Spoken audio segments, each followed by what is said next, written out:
레위기 15장부터 17장까지입니다.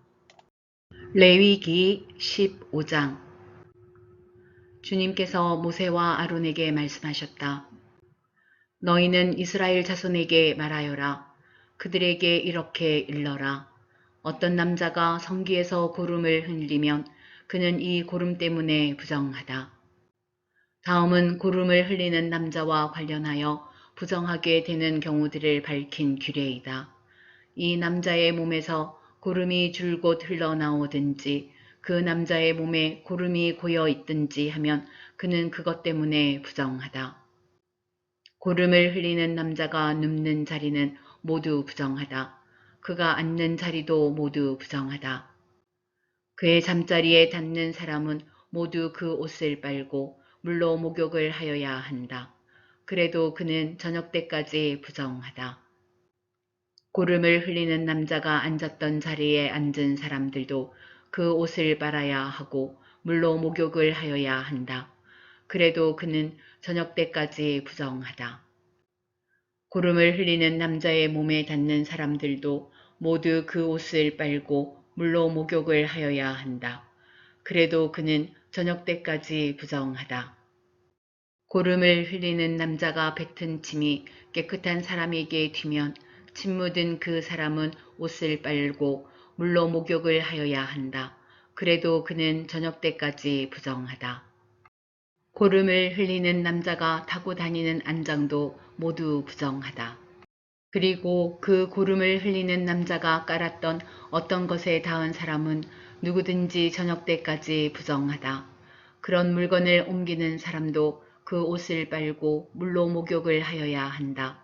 그래도 그는 저녁 때까지 부정하다. 고름을 흘리는 남자가 그 손을 물로 씻지 않고 어느 누구를 만졌으면 그에게 닿은 사람은 그 옷을 빨고 물로 목욕을 하여야 한다. 그래도 그는 저녁 때까지 부정하다. 고름을 흘리는 남자가 만진 오지 그릇은 깨뜨려 버려야 한다. 그가 만진 것이 나무 그릇일 때에는 모두 물로 씻어야 한다. 고름을 흘리는 남자가 나와서 정하게 되려면 이래 동안 기다렸다가 옷을 빨고 흐르는 물에 목욕을 하여야 한다. 그런 다음에야 정하게 된다. 여드렛째 되는 날에 그는 산비둘기 2마리나 집비둘기 새끼 2마리를 가지고 주 앞 곧 회막 어기로 와서 제사장에게 주어야 한다. 그러면 제사장은 그것들을 받아서 하나는 속죄제로 드리고 나머지 하나는 번제로 드린다. 제사장은 그렇게 함으로써 그 남자가 고름을 흘려서 부정하게 된 것을 주 앞에서 속하여 준다. 남자가 정액을 흘리면 자기 온몸을 물로 씻어야 한다. 그래도 그 사람은 저녁 때까지 부정하다. 정액이 묻은 옷이나 가죽은 모두 물로 빨아야 한다. 그는 저녁 때까지 부정하다. 남자가 여자와 동침하였다가 정액을 쏟으면 2사람이 다 물로 목욕을 하여야 한다. 그래도 그들은 저녁 때까지 부정하다.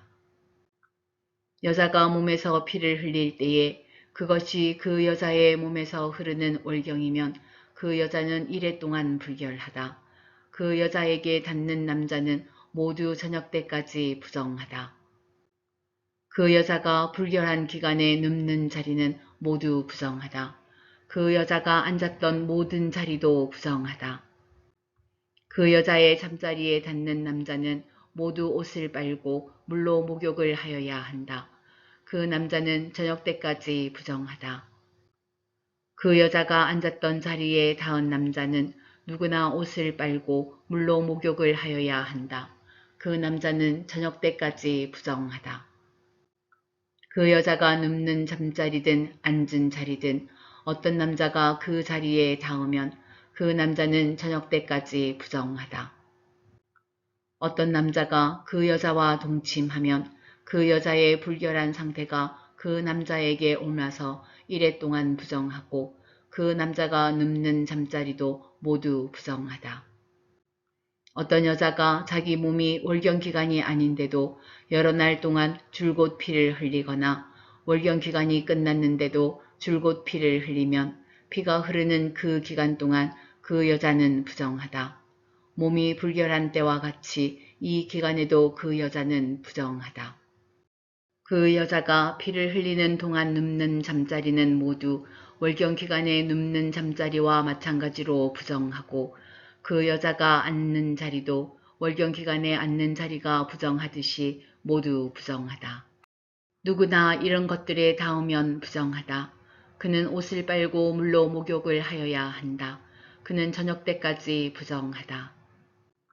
그러나 흐르던 피가 멎고 나서도 정하게 되려면 그 여자는 이래 동안 기다려야 한다.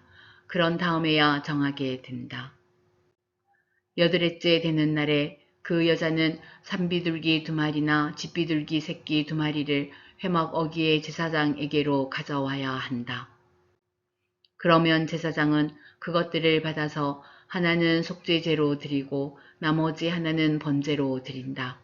제사장은 그렇게 함으로써 그 여자가 피를 흘려 부정하게 된 것을 주 앞에서 속하여 준다.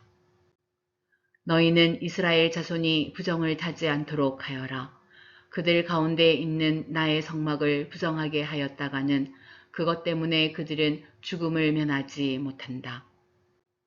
위에서 말한 것은 남자가 성기에서 고름을 흘리거나 정액을 흘려서 부정하게 되었을 때에 지킬 규례로서 몸이 월경 상태에 있는 여자와 부정한 것을 흘리는 남녀와 그리고 월경 상태에 있는 여자와 동침한 남자가 지켜야 할 규례이다. 레위기 16장 아론의 2 아들이 주님 앞에 가까이 갔다가 죽은 일이 있다. 그들이 그렇게 죽은 뒤에 주님께서 모세에게 말씀하셨다. 다음은 그때에 주님께서 모세에게 하신 말씀이다. 너는 너의 형 아론에게 죽지 않으려거든 보통 때에는 휘장 안쪽 거룩한 곳, 곧 법궤를 덮은 덮개 앞으로 나아가지 말라고 일러라. 내가 구름에 휩싸여 있다가 그 덮개 위에서 나타나기 때문이다. 아론이 거룩한 곳으로 들어가려고 할 때에는 다음과 같이 하여야 한다. 솥대 가운데서 수송아지 1마리를 골라서 속죄 제물로 순양 1마리를 번제물로 바쳐야 한다. 그는 모시로 만든 거룩한 속옷을 입고 그 안에는 맨살에다 모시로 만든 홑옷을 입어야 한다. 모시로 만든 띠를 띠고 모시로 만든 관을 써야 한다. 이것들이 모여서 거룩한 옷 1벌이 된다. 그는 먼저 물로 몸을 씻고 나서 그 다음에 이 옷들을 입어야 한다. 그런 다음에야 그는 이스라엘 자손의 회중이 속죄제물로 바치는 순염소 2마리와 번제물로 바치는 순양 1마리를 받을 수 있다. 아론은 자신을 속하는 속죄제물로 수소를 바쳐 자기와 자기 집안의 죄를 속하여야 한다. 또한 그는 순염소 2마리를 끌어다가 회막 어기에 주 앞에 세워놓고 그 순염소 2마리를 놓고서 제비를 뽑아서 주에게 바칠 염소와 아사셀에게 바칠 염소를 결정하여야 한다. 아론은 주의 몫으로 뽑힌 순염소를 끌어다가 속죄 제물로 바치고 아사셀의 몫으로 뽑힌 순염소는 산채로 주 앞에 세워 두었다가 속죄 제물을 삼아 빈들에 있는 아사셀에게 보내야 한다. 아론이 자신을 속하는 속죄 제물로 수소를 바쳐 자기와 자기 집안의 죄를 속하는 예식은 다음과 같다. 그는 먼저 수소를 잡아 자신을 속하는 속죄 제물로 바쳐야 한다. 그리고 주 앞에 제단에 피어있는 숯을 향로에 가득히 담고 또 곱게 간 향기 좋은 향가루를 2 손으로 가득 떠서 휘장 안으로 가지고 들어가서 주 앞에서 향가루를 숯불에 태우고 그 향 타는 연기가 증거궤 위에 덮개를 가리우게 하여야 한다. 그래야만 그가 죽지 않는다. 그런 다음에 그는 수소의 피를 얼마 받아다가 손가락으로 찍어서 덮개 너머 곧 덮개 동쪽 부분에 1번 뿌리고 손가락으로 피를 찍어서 덮개 앞에 7번 뿌려야 한다. 이어서 아론은 백성이 속죄 제물로 바친 순념소를 잡아 그 피를 휘장 안으로 가지고 들어가서 수소에 피를 뿌릴 때와 마찬가지로 덮개 너머와 덮개 앞에 뿌려야 한다. 이렇게 하여 그는 성소를 성결하게 하여야 한다.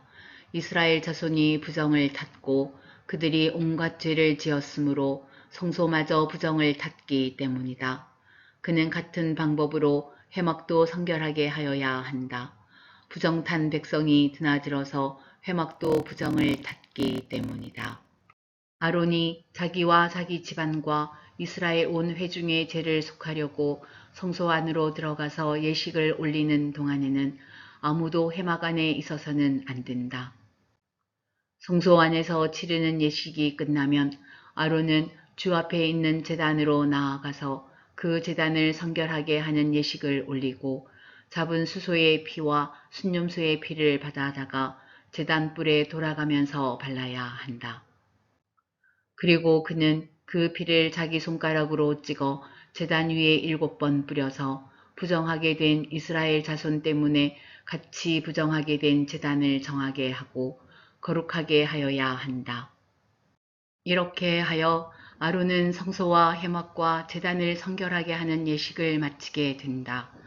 다음에 아론은 살려둔 순념소를 끌고 와서 살아있는 그 순념소의 머리 위에 두 손을 얹고 이스라엘 자손이 저지른 온갖 악행과 온갖 반역행위와 온갖 죄를 다 자백하고 나서 그 모든 죄를 그 순념소의 머리에 씌운다. 그런 다음에 기다리고 있는 사람의 손에 맡겨 그 순념소를 빈들로 내보내야 한다. 그 순념소는 이스라엘 자손의 온갖 죄를 짊어지고 황무지로 나간다. 이렇게 아론은 그 순념소를 빈들로 내보낸다. 그런 다음에 아론은 회막으로 들어간다. 그때에 그는 성소에 들어갈 때에 입은 모시옷은 벗어서 거기에 놓아두고 성소 안에서 물로 목욕하고 난 다음에 다시 그 옷을 입고 바깥으로 나가서 자기의 번제물과 백성의 번제물을 바쳐 자신과 백성의 죄를 속하여야 한다. 속죄제물로 바친 기름기는 제단 위에다 놓고 불살라야 한다. 염소를 아사셀에게로 보낸 그 사람도 자기 옷을 빨고 물로 목욕을 하여야 한다. 그는 그렇게 한 다음에야 진 안으로 들어올 수 있다. 속죄 제물로 희생된 수소와 순념소의 피를 가져다가 성소에서 죄를 속하는 예식을 마친 다음에는 그것들을 진 바깥으로 끌어내고 그 가죽과 살코기와 똥을 불에 태워야 한다. 이것들을 태운 사람도 자기 옷을 빨고 물로 목욕을 하여야 한다. 그는 그렇게 한 다음에야 진 안으로 들어올 수 있다. 다음은 너희가 길이 지켜야 할 규례이다. 7째 달, 그 달 10일은 너희가 스스로 고행을 하는 날이니 아무 일도 하여서는 안 된다. 이것은 이스라엘 사람이거나 너희와 함께 사는 외국 사람이거나 다 지켜야 한다. 이날은 너희의 죄를 속하는 날, 너희가 깨끗하게 되는 날이기 때문이다. 너희가 지은 온갖 죄가 주 앞에서 씻기는 날이다. 이날은 너희가 엄격하게 지켜야 할 안식일이다. 너희가 스스로 고행을 하는 날이다. 이것은 너희가 길이 지킬 규례이다. 기름 부음을 받고 임명받은 제사장, 곧 그의 아버지를 대신하여 제사장으로 거룩하게 구별된 제사장이 속죄 예식을 맡는다. 그는 모시로 만든 거룩한 예복을 입는다. 그는 지성소를 성결하게 하여야 하며 회막과 제단을 성결하게 하여야 하고 제사장들과 회중 곧 모든 백성의 죄를 속하여야 한다. 위에서 말한 것은 너희가 이스라엘 자손의 모든 죄를 속하려 할 때에 한 해에 한 번씩 길이 지켜야 할 규례다. 이렇게 모세는 주님께서 분부하신 대로 아론에게 일러 주었다.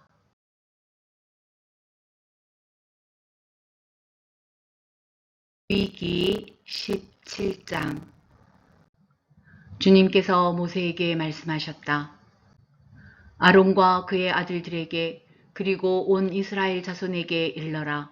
이것은 나 주가 명하는 것이다. 이스라엘 집안에 속한 사람은 누구든지 소나 양이나 염소를 잡을 때에는 진 안에서 잡든지 진 바깥에서 잡든지 그것을 회막 어기로 가져와서 주의 성막 앞에서 주에게 제물로 바쳐야만 한다. 그렇게 하지 아니하면 그 짐승을 잡은 사람은 실제로 피를 흘린 것이므로 죄를 면하지 못한다. 그런 사람은 백성 가운데서 끊어져야 한다. 그렇기 때문에 이스라엘 자손은 들판에서 죽이려고 한 짐승을 주에게 가져와야만 한다. 그들은 그 짐승을 회막 어기의 제사장에게로 끌고 가서 주에게 바치는 화목제물로 그 짐승을 죽여야 한다. 그러면 제사장은 그 피를 회막 어기에서 주의 제단 쪽으로 뿌린다. 기름기는 불살라서 그 향기로 주를 기쁘게 하여야 한다. 백성은 더 이상 그들이 잡은 짐승을 순념소 귀신들에게 제물로 바치는 음행을 저질러서는 안 된다. 이것은 그들이 대대로 영원히 지켜야 할 규례이다. 너는 또 그들에게 다음과 같이 일러라. 이스라엘 집안에 속한 사람이나 그들과 함께 사는 외국 사람이 번제물이나 어떤 희생제물을 잡고자 할 때에는 그 짐승을 회막 어기로 끌고 가서 주에게 제물로 바쳐야만 한다. 그렇게 하지 않을 때에는 그런 사람은 백성에게서 끊어진다. 이스라엘 집안에 속한 사람이나 또는 그들과 함께 사는 외국 사람이 어떤 피든지 피를 먹으면 나 주는 그 피를 먹은 사람을 그대로 두지 않겠다. 나는 그를 백성에게서 끊어버리고야 말겠다. 생물의 생명이 바로 그 피 속에 있기 때문이다. 피는 너희 자신의 죄를 속하는 제물로 삼아 제단에 바치라고 너희에게 준 것이다. 피가 바로 생명을 지니고 있기 때문에 죄를 속하는 것이다. 그러므로 나 주가 이스라엘 자손에게 이미 말한 바와 같이 너희 가운데 어느 누구도 피를 먹어서는 안 된다. 그뿐만 아니라 너희와 함께 살고 있는 어떤 외국 사람도 피를 먹어서는 안 된다. 이스라엘 집안에 속한 사람이나 그들과 함께 살고 있는 외국 사람이 사냥을 하여 먹어도 좋은 어떤 짐승이나 새를 잡았을 때에는 그 피를 땅에 쏟고 흙으로 덮어야 한다. 피는 곧 모든 생물의 생명이기 때문이다. 그렇기 때문에 나는 이스라엘 자손에게 너희는 어떤 생물의 피도 먹지 말라고 한 것이다. 피는 곧 그 생물의 생명이니 누구든지 피를 먹으면 나의 백성에게서 끊어진다. 저절로 죽었거나 야수에게 물려 찢겨 죽은 것을 먹은 사람은 본토 사람이든지 외국 사람이든지 자기 옷을 빨아야 하고 물로 목욕을 하여야 한다. 그 부정한 상태는 저녁 때까지 계속되다가 저녁이 지나면 깨끗해진다. 그러나 그가 옷을 빨지도 않고 목욕을 하지도 않으면 그는 죗값을 치러야 한다.